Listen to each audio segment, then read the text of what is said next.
if you own multifamily properties.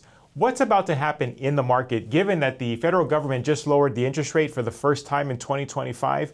Well, we're going to take a look at the third quarter, current values, rental rates, cap rates, and everything in between. What does it mean for multifamily properties here in Los Angeles and San Bernardino counties? Let's dig in.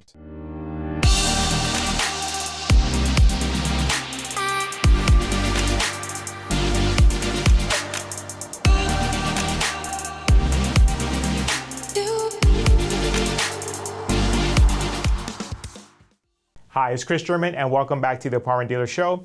This is our third quarter market update video for 2025. These type of videos are our most anticipated type of videos that we record because I'm going to dig into the exact price per unit, cap rate, GRM, price per square foot, the rental rates. We're going to dig into everything you need to know about the local market to you if you own multifamily properties in Los Angeles and San Bernardino counties in the area of which my team and I service. So first up, the recent interest rate cut by the Fed. So the federal government cut the interest rate, yes, by a quarter point. So does that mean that, hey, good news, we're about to see property values increase? Well, maybe not as quickly as we would like. So my staff was about to take a look at, historically, when interest rates began to decline, how long does it take for property values to essentially go up? Well, thankfully, CoStar had done the work for us. That could have been a lot of legwork, a lot of data to go through.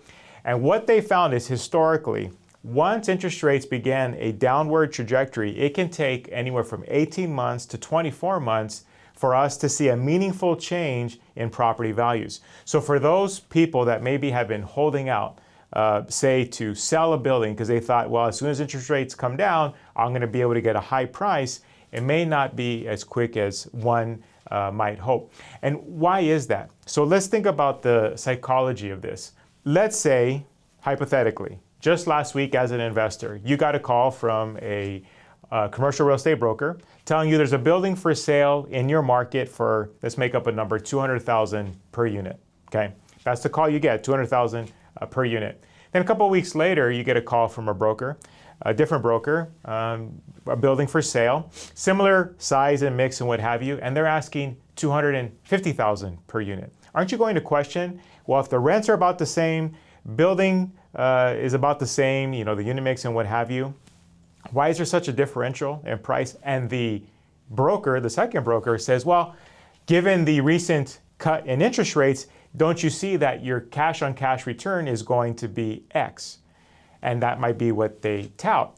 Well, it's going to take that potential buyer, that investor, some time to get acclimated to the new values, we'll call it, as interest rates come down. Because that's essentially how the push in value that we'll see, if and when values begin to go up, it's because brokers like as we're underwriting a building, now we're able to utilize a lower interest rate for the financing, therefore show a higher cash on cash return, or maybe utilize a lower down payment. The financials look better is the point, versus when we had to deal with higher interest rates. So as that interest rates comes down and we're able to use, slide our scale in terms of value, you'll see the cash on cash goes in a positive direction, and a much more positive direction as the interest rate comes down. Now, this is cash on cash. Okay, this is cash on cash. This is the key point. So what am I getting at? It's not going to happen overnight because it's going to take the psychology of the market some time to shift. No different than when interest rates at the end of 2023 went to over 7%. Do you think sellers were ready to hear the bad news that values had come down? And did you think anyone thought that we were going to see values decline by 15 to 20% in most markets?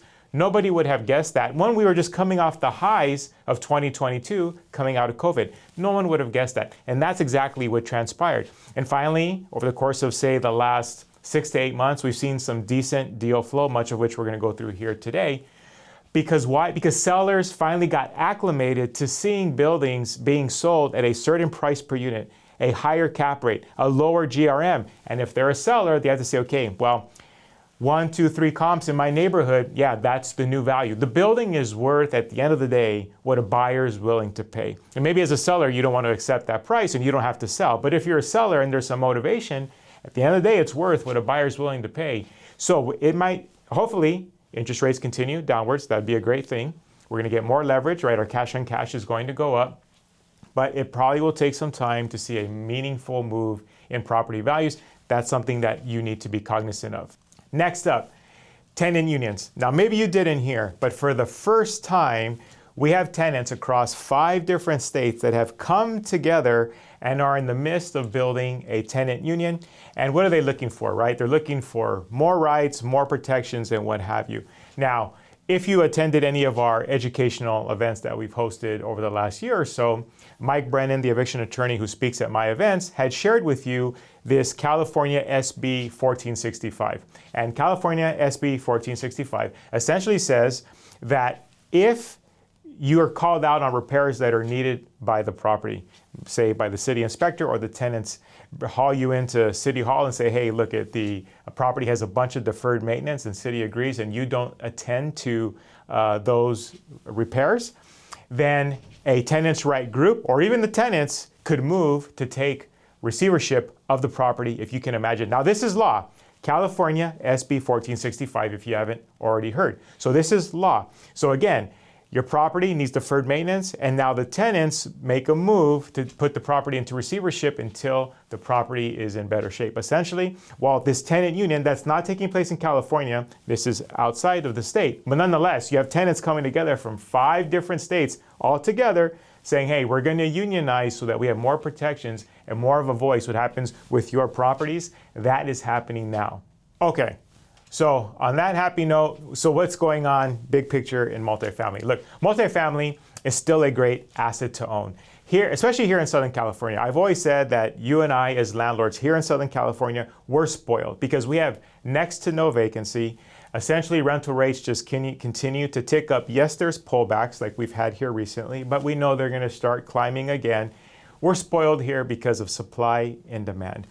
And some key points to this is home ownership here locally has risen about 26% over the last 5 years. So as home ownership continues to increase, it makes individuals lifelong renters. They do not have the money to save for a down payment for a home, let alone cannot afford the mortgage. And keep in mind, going back to my comments on lower interest rates, my guess would be as the interest rates continue to lower, home values are only going to go up. So right now, they're already at unreachable prices for many individuals. Imagine when they continue to climb, it's going to put home ownership out of the graphs of your tenants. So they're becoming lifelong renters. And how do I know? Because a recent article was just published that 2 million, given the current financials, 2 million more United States citizens have become lifelong renters just based upon simple math. So especially here locally, it is a renter's nation. And so supply and demand, that makes what you and I have very valuable, right? So there's AI and there's the internet, but as Steven Spear, who speaks at our educational events, has joked, yeah, but you can't sleep on the internet. You need a bed to lay down your head. People need housing. Housing is in short supply. So and that supply only shortens up, right? Shores up, then values will continue to rise, rental rates will continue to rise. What I'm saying here is, although there has been challenges, at the beginning of the year we were talking about all the new tenant protections and what have you. If you didn't watch that video, I'd go back and watch that video because there's about 15 new laws here in California, 2025, that maybe you aren't aware of what they are. You should go back and watch my interview with Mike Brennan, some of those earlier videos we recorded. But the bottom line is, even amidst the challenges, it's a great asset to own, but maybe your strategy needs to change. You hear I'm preparing for our next apartment owners educational luncheon that I host biannually. And a lot of my comments are going to be to the crowd, that the strategy that worked 30 and 40 years ago for you to amass the wealth that you have now, or maybe that helped your parents amass the wealth that they created, doesn't work today. To just buy a building and hang on for dear life and things go your way regardless if you're proactive or not, that worked. People bought buildings 30, 40, 50 years ago, half managed them, and today they wake up looking like a genius and a self-made millionaire. You try to take that approach today, given all the tenant protections and everything else that's going on, you're going to come up with a different result. So it's a great asset to own, but things like tenant unions and all the new laws that came into place this year, I'm sure new laws that are coming down the pike, it takes a much more proactive approach. And then finally, rental rates. So I did mention that we have been on a downward slide when it comes to rental rates. But here recently, we just ticked up about over 2.5% year over year in terms of what we're seeing in rental increases. And that's meaningful because, again, if you've watched my earlier videos, especially through 2021 and 2022, at that time, we were watching historic gains when it comes to rental rates. We had a growth of 20% when it comes to rental rates in 1 year alone. So the fact that they would pull back and we were having some challenges in the economy is not a surprise, but they were pulling back from these escalated numbers, so it didn't hurt our pocketbooks all that much unless you weren't, didn't have the right rental rates in place and these sorts of things. The rent control caught you flat-footed. That's a different scenario. But the bottom line is rental rates, looks like early data, they're beginning to trend upwards, and we would assume at least they'll keep pace with inflation. Some of you own in cities where they've moved to put certain limitations on you. LA City is now talking about a lower limitation on increased rental increases. Some of you, again, own in cities where you're not able to raise it to the ceiling, the height of what AB 1482 allows, statewide rent control. That's unfortunate. Whatever the case may be, every time rental rates come up, or your rental increases come up, you want to give your tenants the highest increase possible. Unless your rents are so high relative to market that would cause a vacancy, but that's not my experience. I evaluate many multifamily properties in a given week. My team and I, we meet with investors as we're sharing with them what are their properties worth and what strategies can they utilize to increase cash flow, maybe expand their portfolio and what have you. I review a lot of rent rolls. 8 times out of 10, rents are well below market. Rarely is it an owner, an investor that I meet where their rental rates are all, say, very close to market. That's a rare scenario. So there's room to grow here. And I'm not telling you how to manage. I'm just telling you that if if apartments is about cash flow, appreciation, and tax savings, cash flow being king, especially in light of rent control, every time it comes up for your tenants to receive a rental increase, you got to push it to the ceiling, whatever those allowable limits are in the city that you own. That's my quick roundup on what's going on here in the market. Now let's dig into the particulars. Price per unit, cap rate, price per square foot, how much deal volume has happened in the city that you own. Let's take a look at that now. Okay, now we're going to dig into the financials in the cities that my team and I service as multifamily brokers. So if we don't cover where, Los Angeles is a huge area. We cover most of the Inland Empire. And Los Angeles County, nobody can cover the entire county. If they tell you they do, they're lying. Or maybe they're trying to be a jack of all trades. We're very intentional with the areas that we service. And so now the corridors that we're going to cover. First, we begin with the Western San Gabriel Valley. This consists of Rosemead, San Gabriel, Temple City. Then we cover the Eastern San Gabriel Valley. That has Azusa, Baldwin Park, Covina, El Monte, Glendora, Laverne, Monrovia, South El Monte, West Covina. We have the 710-91 corridor, Bell Gardens, Commerce, Cudahy, Huntington Park, Maywood, and Southgate. We have the East LA corridor, which is 90022, 90023, so Boyle Heights and El Sereno in there. We have the 605 corridor, Bellflower, Downey, La Puente, Montebello, Norwalk, Paramount, Pico Rivera, Whittier, the Inland Empire West, Chino, Claremont, Montclair, Ontario, Pomona, Rancho Cucamonga, and Upland, and the Inland Empire East, Bloomington, Colton, Fontana, Rialto. But these are the areas that my team and I service. These are the areas where we represent landlords like you in the purchase and sale of multifamily properties. These are the markets that we personally own multifamily properties ourselves, so we can speak to the numbers. We know exactly what we're talking about because we're knee deep in the data. But let's start with the Western San Gabriel Valley. Now, we're going to take a look at what are the numbers, the financials, when we look at the end of the third quarter here. Okay, we're about to head into the fourth quarter. At the end of the third quarter, how does the third quarter stack up against the first half of the year? And can we see some trends? Now, for the Western San Gabriel Valley, there was 5 sales in the course of the third quarter. And there's about a little less than 2,000 buildings in the Western San Gabriel Valley corridor. So 5 sales. Not a whole bunch, but again, the market has been slower. For those 5 sales, the total sales volume was $14 million, about $200,000.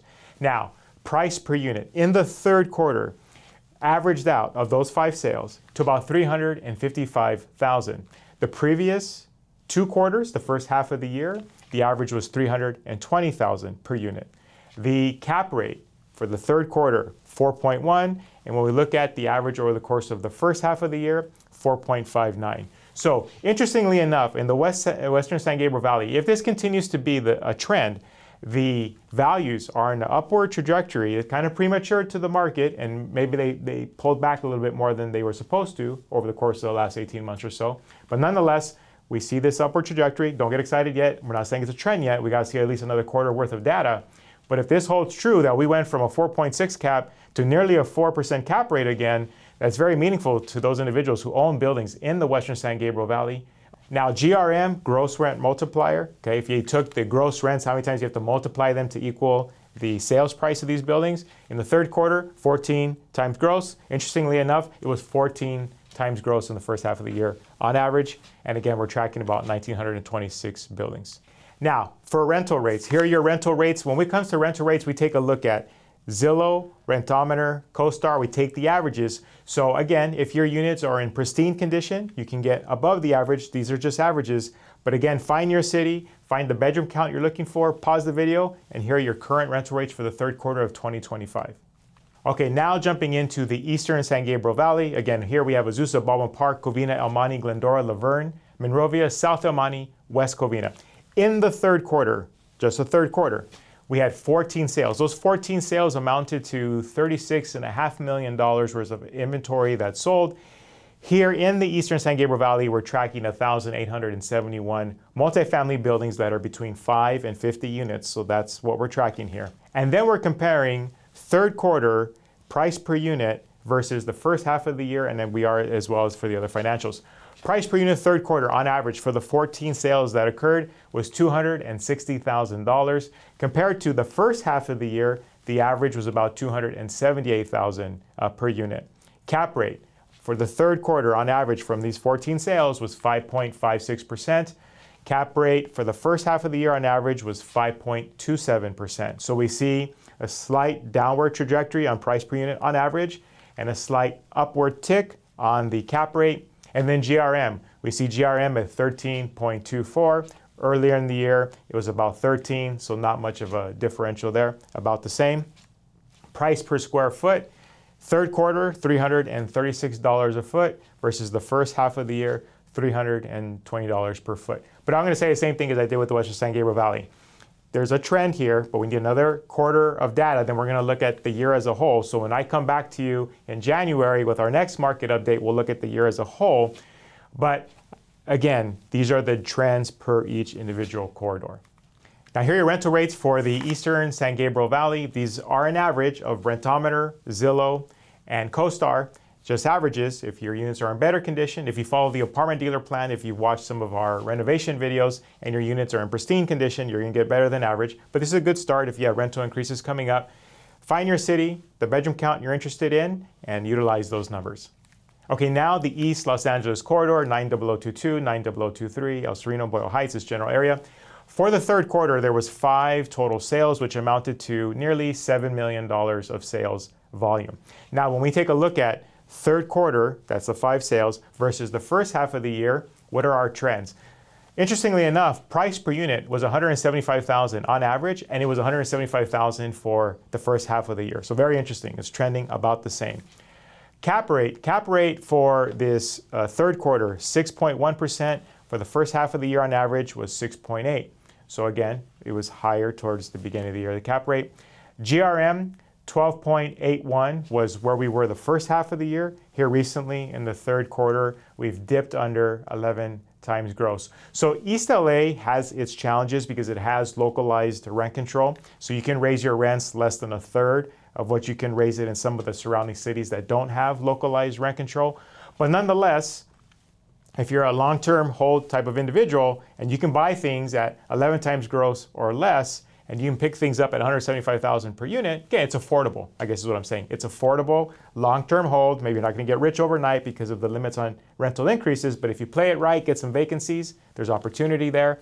And then well, last year talk about price per square foot. It's about the same. Third quarter, $301 per foot. First half of the year was $305 per foot on average. And we're tracking in this corridor 690 multifamily buildings that are between 5 and 50 units. Here are your rental rates for the East Los Angeles corridor. Find your city of choice, the bedroom count, take a snapshot here, and if you have rental increases coming up, these are good numbers to start with. Now moving on to the 710-91 corridor. Again, here we're talking about Bell Gardens, Commerce, Cudahy, Huntington Park, Maywood, and Southgate. Now, some of the cities within this corridor have individualized rent control, others don't, so that can somewhat skew the numbers. So in other words, if you own in Bell, no localized rent control, there's just statewide rent control. But if you own in Cudahy, horrible localized rent control, and you're jealous of some of your neighboring investors. Okay, third quarter total sales, 14 sales occurred in the third quarter in this corridor for a total of about $23 million in sales volume. Price per unit in the third quarter on average was about $203,600 per unit. In the first half of the year, it was actually averaging about $222,000, almost $223,000 per unit, so a slight dip there. Cap rates have edged up here slightly.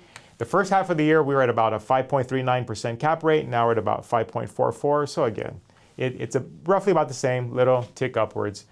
Gross rent multiplier has ticked down again slightly. We're at 11.63 here for the third quarter, and it was 12 times gross for the first half of the year, so it has ticked downwards a little bit here. And then price per square foot, third quarter, $254 per foot versus the first half of the year when we were on average at about $277 per foot. And here in this corridor of those buildings that are between 5 and 50 units in size, there's 2,467 buildings. Here are your rents for the 710-91 corridor. Find your city, find your bedroom count.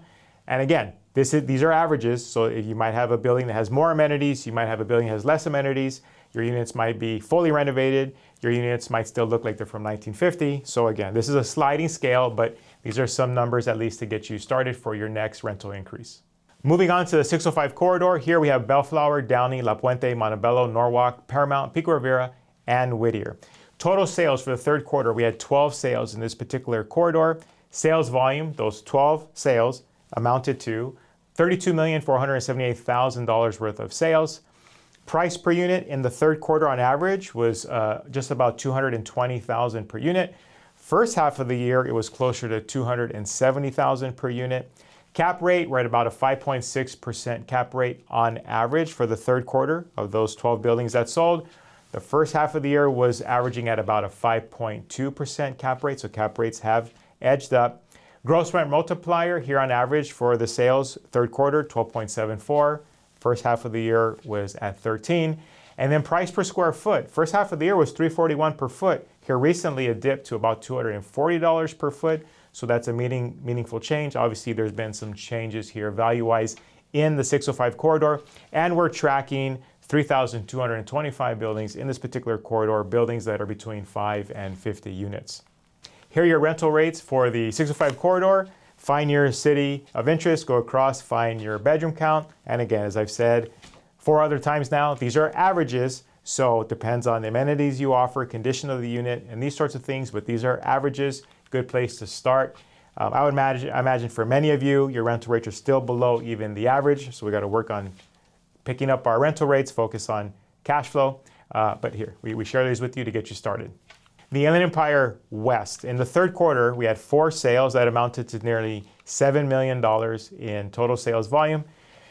The average price per unit is about the same. First half of the year, $245,000. We're here at about $246,000, so things are about flat, which for owners local, they're probably happy about that. They're not, they're flat, but they're not going down, right? That's a plus. Cap rate, though, has edged up. It was about 5.4% in the first half of the year. Now we're above a 6% on average for the cap rate. GRM, first half of the year, we were at about 13.6. Now we're at 11.7. So the Inland Empire, as we were going through COVID, a lot of renters flocked to the Inland Empire because they could work from home, they could work remote, they were looking for affordability, they wanted a 2-bedroom instead of a 1-bedroom so they could put their office in the other bedroom since they were working from home. And the apartment units got gobbled up, and the Inland Empire saw the biggest increase in rental increases even compared to Los Angeles County through that 2020, 21, 22 period. But now things have changed. People have been ordered back to the office. People figure out, well, maybe I'd prefer to live closer to the city, maybe not so much inland. So things have changed, and with that, obviously rental rates change, sentiment changes. And so, the Inland Empire, larger ebbs and flows when it comes to value as the market's adjusting, right? So all values, what do they say? A rising tide lifts all ships, right? So yeah, in a hot market, all markets are going up. And then when the market changes, all markets are coming down. And obviously by different percentages, the Inland Empire feels those waves of the market more heavily is what we would say. And in this particular area, there's 1,123 buildings that we're tracking that are between 5 to 50 units. Here are your rental rates for the Inland Empire West. Find your city, your bedroom count. These are averages. These are a good place to get you at least started. You could visit Zillow, or you could go on Rentometer. You have to buy a membership for Rentometer, but you can dig into the numbers a little bit more. But we've pulled together the averages here for you. And so these, take a look and see what's useful. Now, the Inland Empire East had one sale.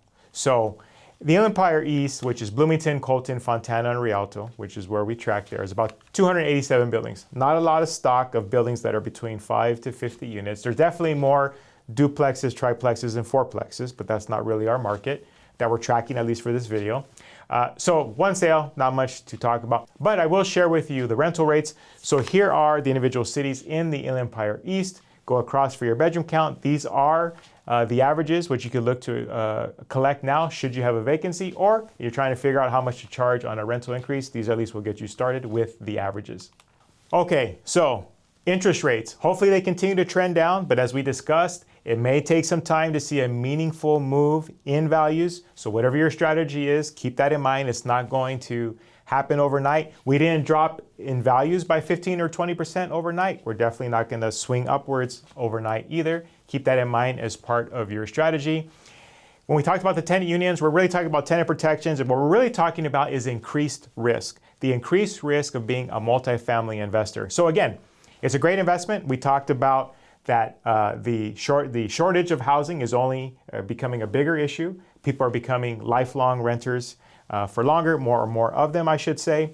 And so we're only going to continue to see rental rates increase and so forth. Where are you going to be headed fourth quarter of this year and into 2026 if you're looking at some major moves? If you're beginning to contemplate, well, my multifamily properties, I own them because I want them to replace me sometime down the road as a working individual. I'm going to utilize the cash flow as my retirement. Maybe they supplement your income now, like they do for me and my wife, because I still run my business.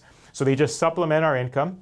But in the future, I want them to replace a major part of my income. So between today and when that future date is, I'm trying to grow my portfolio, both cash flow and in size, so that when I arrive at that sunny day of retirement or what have you, my financial well-being is that much better, right? So again, for the same amount of equity that you maybe have in a building or buildings that you currently own, for the time that you already have invested in managing those properties, and the risk that we are all taking, given all the recent tenant protections, rent control, and everything else, what if you could reap a greater return?